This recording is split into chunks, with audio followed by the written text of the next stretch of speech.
నింపబడి దేవుని యొక్క చిత్తంలో నువ్వు ఉండగలిగి దేవుని ధ్యానించడం, దేవుని ఆరాధించడం, దేవుని స్తుతించడం, దేవునికి ఆధీనంలో నువ్వు ఉండగలిగితే తగిన కాలంలో దేవుడు నిన్ను ఆశీర్వదిస్తాడు. తగిన కాలంలో దేవుడు నిన్ను ఆశీర్వదిస్తాడు.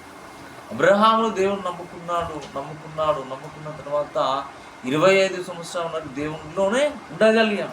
దేవుణ్ణి ఆరాధిస్తూనే, దేవుని వెంబడిస్తూనే దేవునిలో ఉన్నాడు. కాబట్టి దేవుడు ఏం చేస్తాడు, తగిన కాలం వచ్చింది, తగిన సమయం వచ్చింది కదా. ఆ సమయం వచ్చిన తర్వాత దేవుడు ఏం చేశాడు, అబ్రహాముని ఆశీర్వదించాడు, కుమారుని బహుమానంగా ఇచ్చాడు. నీవు కూడా అంతే. దేవుని యొక్క సమయం వస్తుంది, ఆ సమయం వచ్చేంత వరకు నువ్వేం చేయాలి, దేవునిలో ఉండాలి.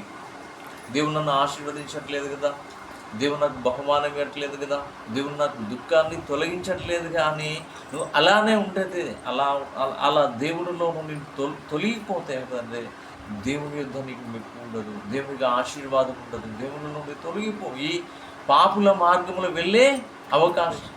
కాబట్టి అందుకే దేవుని యొక్క లేఖనం ఏమి సెలవిస్తుందంటే, అతను నీటి కాలువన ఎవరನ್ನು నాటబడినదై ఆకువాడక తన కాలం ముందు ఫలమించే చెట్టు వల్లే ఉంటాడట.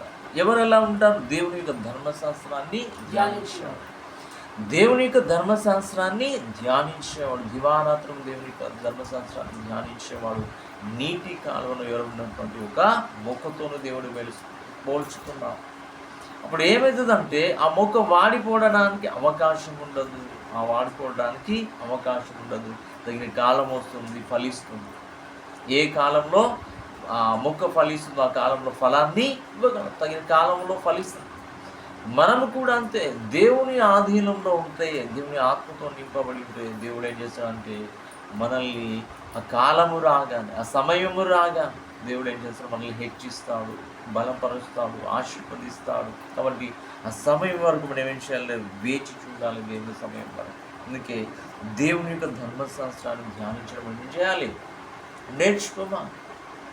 దేవుని యొక్క ధర్మశాస్త్రం అనేటువంటి చాలా విలువైనది. ఎందుకంటే దేవుని యొక్క ధర్మశాస్త్రం మనకి ఏం చేస్తుంది, మార్గాన్ని చూపిస్తుంది, దేవుని మార్గాన్ని చూపిస్తుంది, నిత్య జీవానికి మార్గాన్ని చూపిస్తుంది.